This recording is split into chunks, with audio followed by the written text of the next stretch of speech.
ressources numériques prennent vie sur la plateforme Campus Formation Nathan. Gérer une session de formation relève souvent du défi pédagogique. S'adapter au niveau de chacun des apprenants, les laisser évoluer à leur rythme, personnaliser vos supports de cours sont autant de défis à relever. Au final, c'est le cours magistral qui l'emporte, et l'engagement des apprenants est insatisfaisant.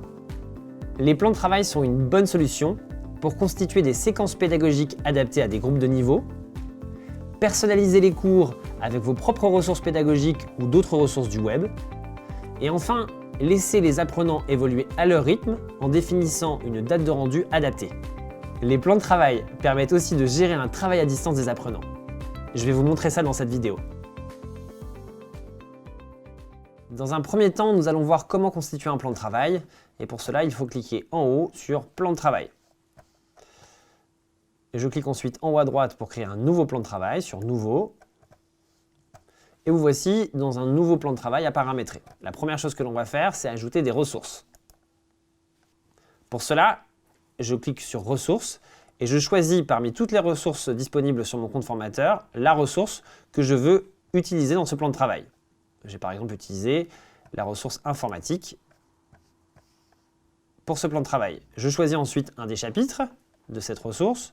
Donc là, saisir et mettre en forme du texte.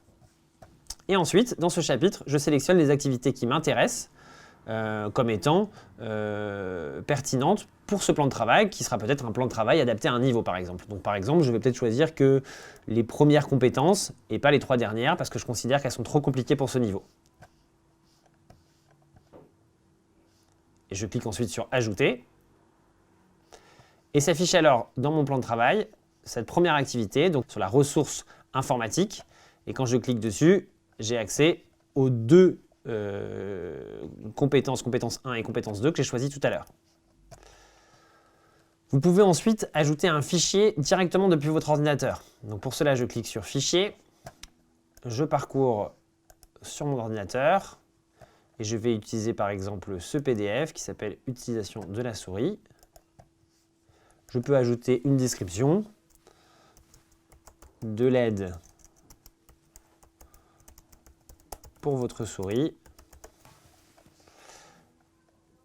et j'enregistre. S'affiche alors donc dans mon plan de travail une deuxième activité qui donc là prend la forme d'un PDF avec la description de l'aide pour votre souris. Enfin, vous pouvez ajouter une page web. En cliquant sur Page web, vous insérez l'URL de votre choix. Donc en l'occurrence, j'utilise cette adresse-là et encore une fois, une description pour aider vos apprenants à bien utiliser la ressource. Je clique sur Enregistrer. Un plan de travail complet peut donc se composer d'activités directement des ressources disponibles depuis votre espace formateur, d'un fichier téléchargé depuis votre ordinateur ou d'une page web. Votre plan de travail est constitué. Il ne vous reste plus qu'à lui donner un titre, à définir une date de rendu, à l'affecter à un certain nombre de stagiaires et enfin d'ajouter une consigne de travail. Seuls les éléments avec une étoile rouge sont obligatoires. Le titre, par exemple, que je vais donc définir pour ce plan de travail, informatique niveau 1, est obligatoire. Ensuite, je peux y affecter une date de rendu, mais ce n'est pas obligatoire. On va la poser au 31 mai 2018. Je n'oublie pas d'appuyer sur Appliquer pour appliquer la date de rendu. Ensuite, un nouvel élément obligatoire, les stagiaires assignés. C'est la façon de distribuer ce plan de travail à un certain nombre d'apprenants. Donc là, par exemple, parmi Johan, Pascal et Dominique, je considère que Pascal a un niveau suffisant d'informatique. Je ne vais donc pas lui attribuer ce plan de travail informatique niveau 1 et je l'attribue donc aux 2 autres, Johan et Dominique. OK. J'ai donc bien 2 stagiaires qui s'affichent sur le côté. Et ensuite, je peux ajouter une consigne de travail pour tout le plan de travail.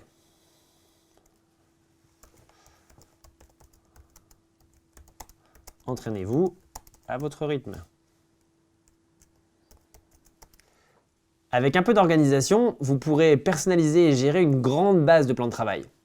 Efficacité pédagogique et gain de temps garanti.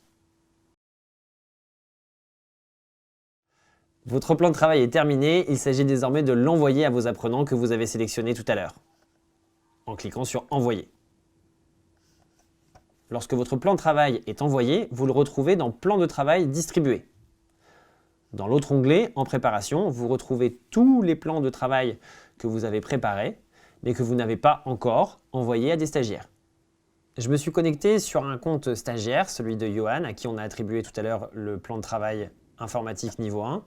Et on peut voir en haut à droite, sur la cloche, la notification, vous avez un nouveau travail à réaliser. Et ça ouvre donc le plan de travail. Je retrouve donc les activités qu'on a fait tout à l'heure, donc les 2 compétences du chapitre informatique, compétence 1, compétence 2. Je retrouve mon document PDF, utilisation de la souris, et ma page web, lasouris.weebly.com. Vous pouvez y arriver.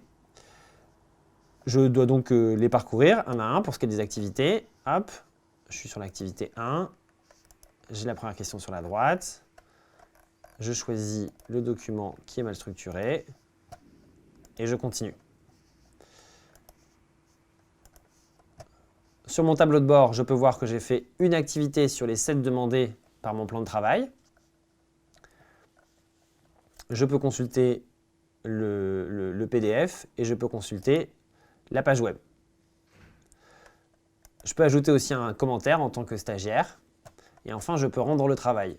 Important, lorsque vous rendez le travail, en tout cas lorsqu'un stagiaire rend le travail, il ne peut plus ensuite retravailler sur son plan de travail. Il faut bien expliquer à vos stagiaires qu'il faut terminer toutes les activités du plan de travail avant de cliquer sur le bouton « Rendre le travail ». Après, ils ne pourront plus travailler dessus. Je retourne sur mon espace formateur.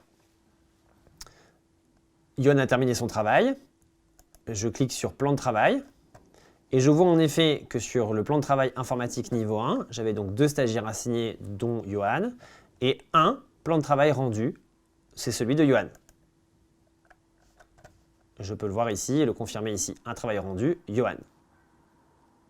En cliquant sur le plan de travail de Johan, je peux voir tout le travail qu'il a effectué.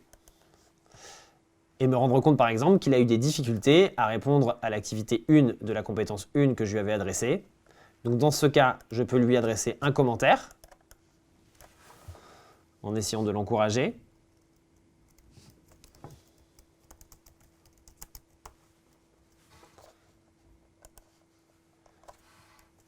Et de lui ajouter, pourquoi pas, un nouveau plan de travail encore plus adapté à son niveau. Merci de nous avoir suivis et retrouvez tous nos tutoriels de prise en main de la plateforme Campus Formation Nathan sur notre chaîne YouTube Nathan Formation.